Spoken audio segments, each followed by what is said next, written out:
Hello, everybody. This is Autism Hong Kong and AHK Education Consultant Limited. This is our first English YouTube channel, and we are glad to have Fredie Hong and his partner Daniel. Hello, Fredie Hello. and Daniel.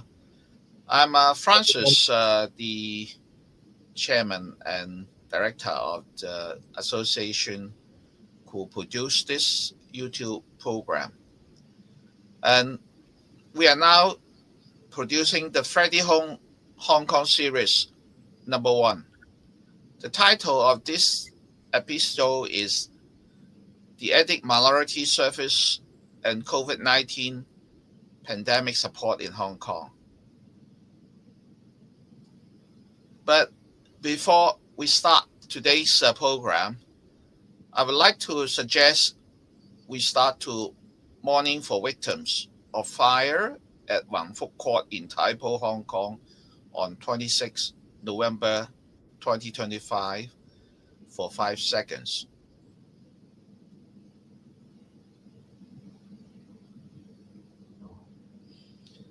And now I pass the time to Fredie and Daniel. Hi, thank you, Francis, and thank you, Francis, for inviting us to introduce our service, Fredie Hong Ethnic Minority Service, to your audience. And we are grateful to introduce what we are doing in the past 5.5 years or almost 6 years in the past. Our service was actually begin in 2020 spring, around March or April. At the beginning, we were beginning our service as a response to the COVID pandemic. At that time, people are finding all sorts of resources to look for the face mask. But even at that time, when we didn't have money, if we have money, we don't have the resources to buy masks. Some Hong Kong people even flew to Japan or Southeast Asia, such as countries like Thailand or Vietnam, to buy masks.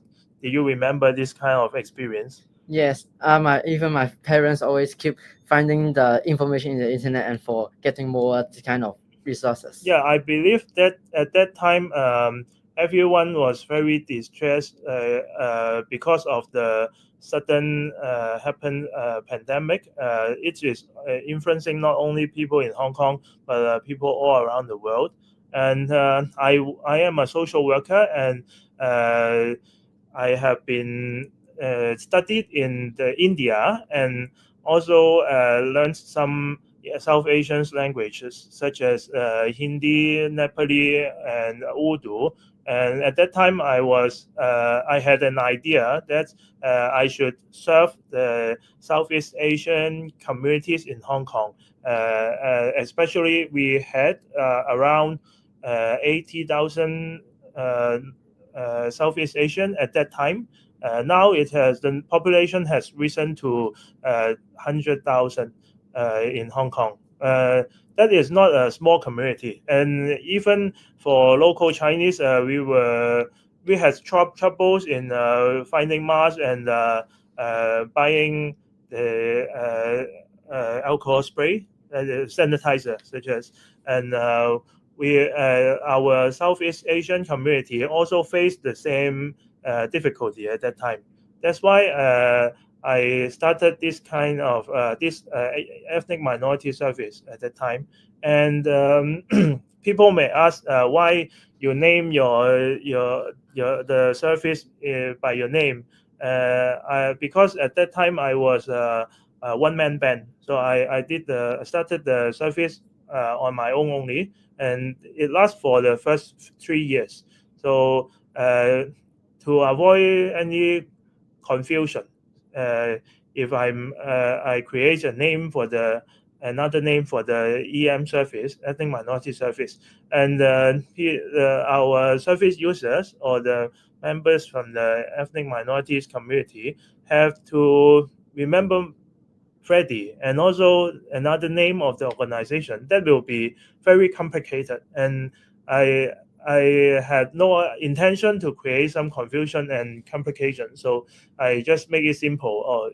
This is a service provided by Fredie Hong. That's why we have used the name, my name as the service name.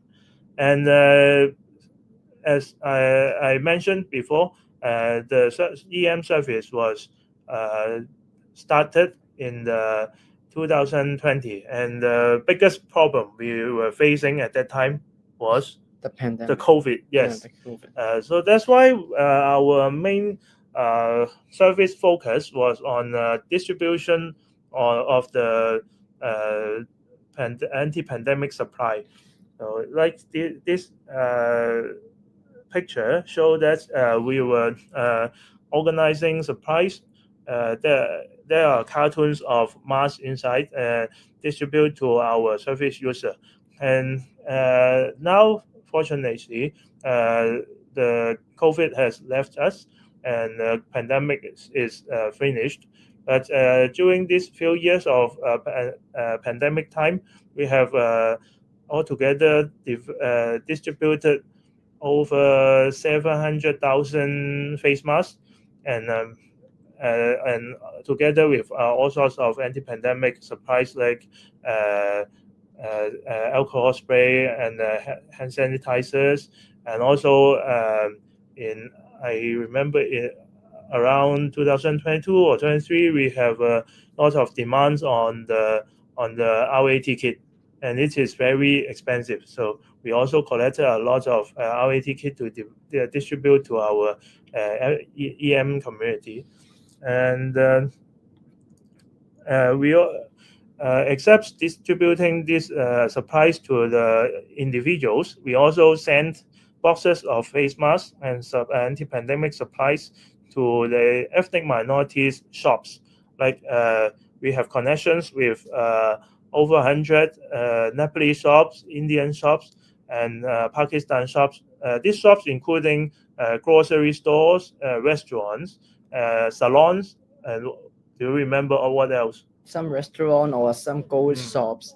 Goldsmith. We also accessories. have connection with Jewelry. some jewelry shops, which yeah. are opened by Nepali or Indians, and they are because we as a social worker, of course, we want to, and we are very active in engaging the community, and we walk in the community very often to engage with our service users and South Asians in Hong Kong. But with the help of these EM shops, it is easier for us to reach more people, more South Asians in their community, because they are in the community every day, and they open their shops almost every day or 6 days a week. And people will go to their shops to buy food or buy clothes. If we are not able to reach every one of our ethnic minorities in Hong Kong, these shops may be able to reach those whom we cannot reach. So these shops are really helpful during the COVID period. And we put boxes of face masks and other supplies in their shops to be distributed to the community. And besides distributing supplies, we also do some distribution of information, because during that period of time, do you remember, the information is like create a lot of confusion and chaos. Yes, keep updating from the mobile, and we have to keep checking on it, and it's really hard to trace back which is the latest one. Especially the government have implemented a number of lockdowns in different areas, every day we have to check. Oh, today which area is locked down, and is that area including the building I'm living in? And I believe that confusion is not only in the among the South Asians community. It's also happen in the local Chinese community. So we did some information organization or summarization, and we summarize it into few simple points, stating that the lockdown area of every day include which buildings, and what kind of like if they are living in such area, what should they do, and what is the estimated time of lockdown when they can be released from the lockdown area. And this kind of information, we did it almost every day and every time on the same day of the lockdown, because some very often the information, the official information comes in Chinese, and the English version comes very late. And if you are non-Chinese and you don't understand, you don't read Chinese documents, that may create a big confusion and disadvantage for you to know what action to be taken if you are living in the lockdown area. So especially we remember very clearly that the first time lockdown was in Jordan, and all of us know that Jordan is a very is an area that have a very high population of non-Chinese, especially Nepali people. In that area, as shown in the picture, from Kansu Street to Nanking Street, Battery Street to Wusong Street, this around 16 blocks is populated with around 7,000 people, and almost half of the population in this area is non-Chinese. So we have I remember at that very late after midnight, I received this kind of official announcement, and I immediately created this kind of summarization and sent to all our service users, telling them that this area is locked down. And some of our service users, of course, living in this area, but some are living outside the area. When they knew this news and updates, and they told me that their parents, very old age, living in this area, and they were very worried about what they can do and what is affected. Will they be allowed to buy food or go out to buy food, or will they be sent to some camps or some isolated residents? They don't know, and even I didn't know what to do at that time, because that was our first lockdown.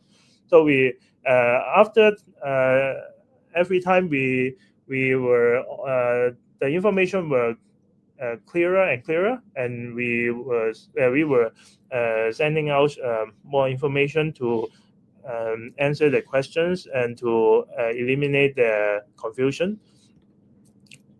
So these are the face masks we distributed in that area, and we also have some RAT kits. These are the this is alcohol spray, and on the very early in the morning in the first lockdown in Jordan, I also visited the area outside, of course, outside the lockdown area, and to see what kind of implementation or what kind of actions are taken by the government on the lockdown area. And this picture shows another lockdown in the Kwai Chung estate. That was also one of the biggest lockdown at that time, at the period of COVID. And the area of several buildings in the Kwai Chung estate was locked down, and because some of our service users are living in this estate, so I went to visit them on the next day. So, except the lockdown information, of course, we also face a lot of confusion in the quarantine period, especially. I believe that Hong Kong people suffers a lot if they were during the COVID period and they are not allowed to travel abroad.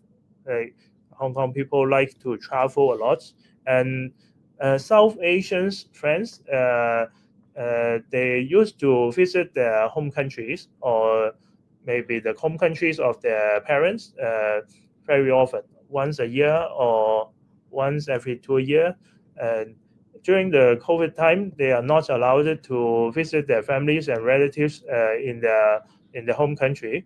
So I also received some disappointment from the community. But when the quarantine period is loosened a little bit, I believe I remember that the longest quarantine period is about 1 month. Is it? Almost. Because it was a long time ago, so I didn't remember clearly. But it was gradually reducing the number of days of quarantine.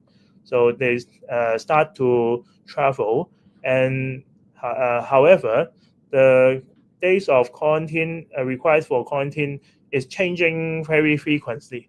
So it creates some confusion. Of course, it also creates some financial burden for our South Asian community, because staying for a couple of days or a couple of weeks in a hotel is quite expensive, and they even have to pay for the everyday meals, and it is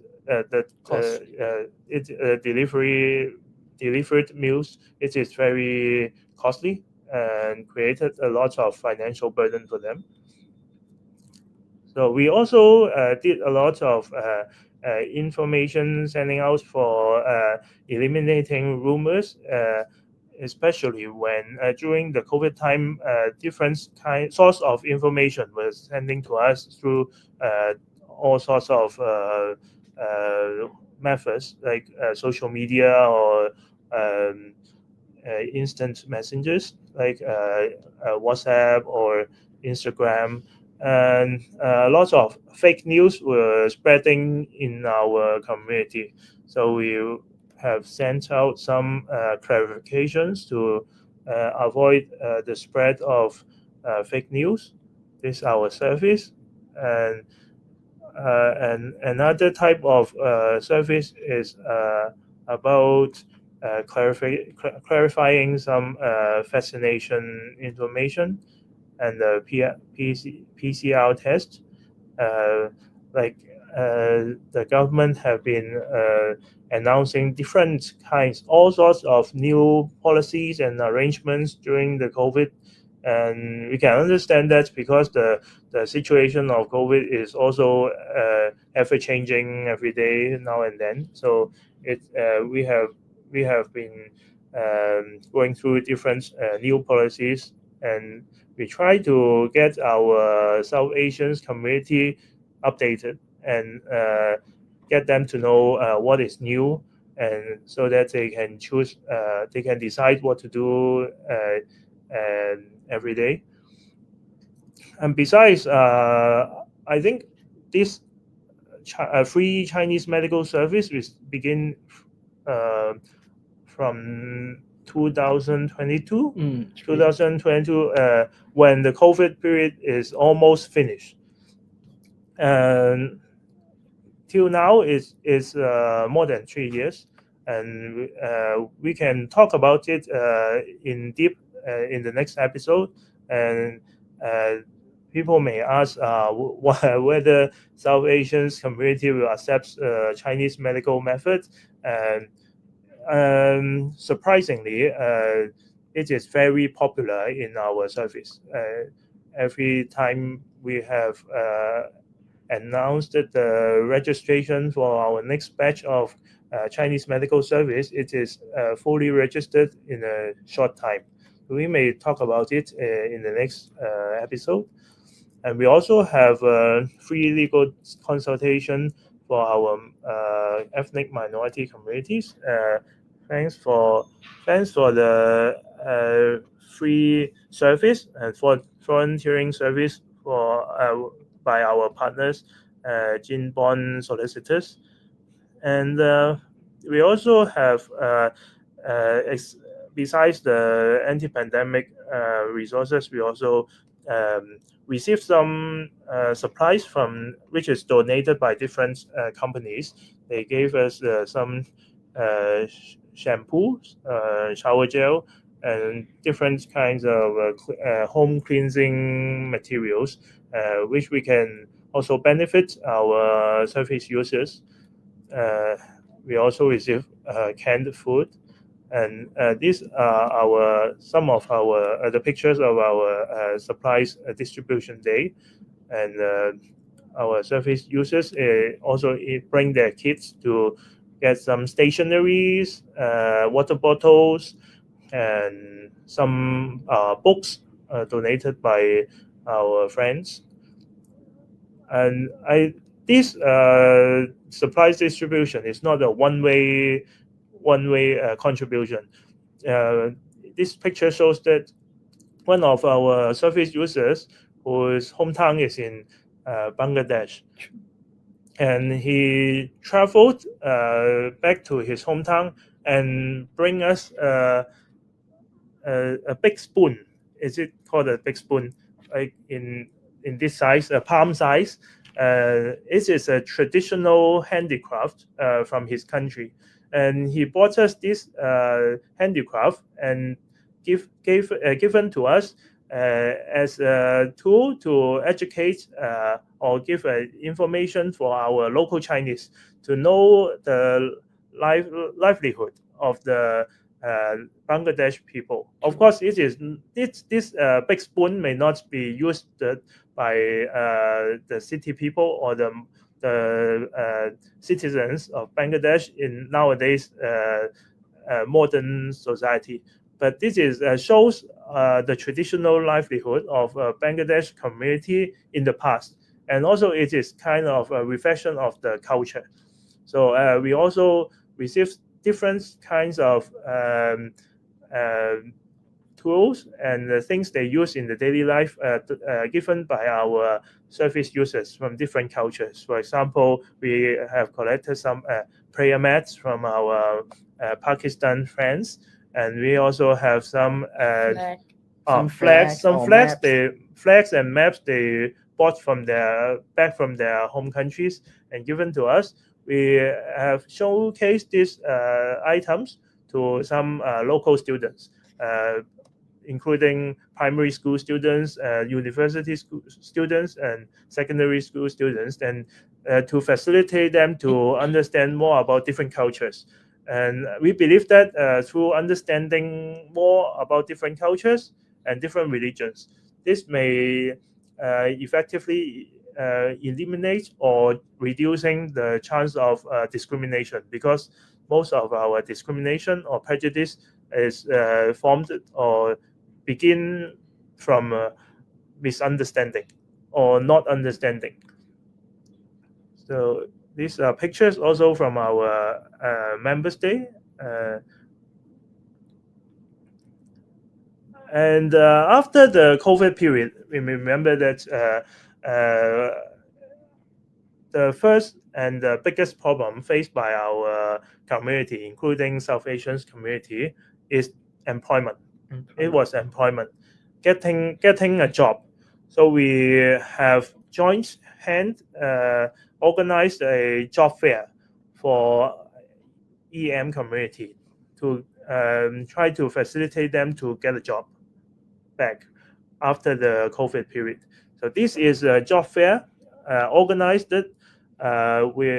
together with the Baptist Oikwan Social Service and Subin Foundation, and also with Touch Center of NAAC in Dongchong. And we provide some interview opportunities, CV checking, like if they have written a CV, draft a CV, they can ask our volunteers to go through it and modify it for them. And we also invite some government departments to hold booths in this job fair. And we also have the support of the MPF authority to promote knowledge of MPF to them. And after the job fair, we have collaboration with some companies also, including hotels, restaurants. And this is in this picture, it is recruitment day of a elevator maintenance company. Yes. They also willing to, and they're open to employ non-Chinese. And of course, they whether Chinese or non-Chinese entering this industry, they require a lot of trainings, because repairing elevator is a very skillful job, very practical, and safety is the first in repairing elevator. Otherwise, it will cause injuries. So that time we have also helped this elevator maintenance company to recruit a number of South Asians to understand more about this industry, and some of them really got the interest, and they got interview opportunity. So I remember that they have been one or two non-Chinese employed by this company already. So this also the recruitment day of this company. So I think this the information of this session is more or less almost the end. So we would like to pass the time back to Francis, and thank you for Francis for inviting us to introduce our service, so that more people will understand the needs and the situation of the South Asian community in Hong Kong nowadays. Thank you, Francis. Thank you. Thanks, Fredie and Daniel's sharing. Well, it's amazing to have you working for the ethnic minorities in Hong Kong, which have been, I think, forgotten for a long time by the general community in the past. And I understand that Fredie didn't get any recurrent government subvention. Am I correct? Yes, we also financially supported by myself and some of my friends. So you are sponsoring the program from your own pocket, huh? So I'm worrying about you. I'm also worrying. Yeah, that's why our channel would glad to support Fredie's work in ethical minorities, even though we are also our own a small self-help group in Hong Kong, but for Autism Hong Kong, we do exist for 25 years in the past. So I welcome Fredie and Daniel. So you continue the independent and volunteering work in Hong Kong, because I'm getting older and older. So sometime maybe I have to step down. So, okay, let's add to the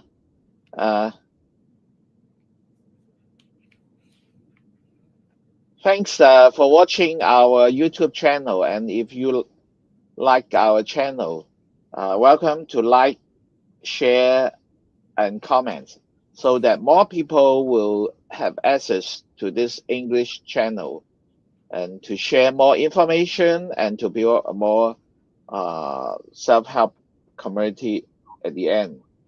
So this is the end of our program. Thanks, Fredie and Daniel.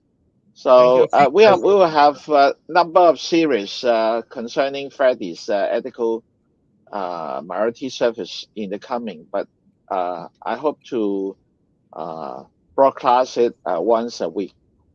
Okay, see you. Thank you. See Have a you. good night. Thank you.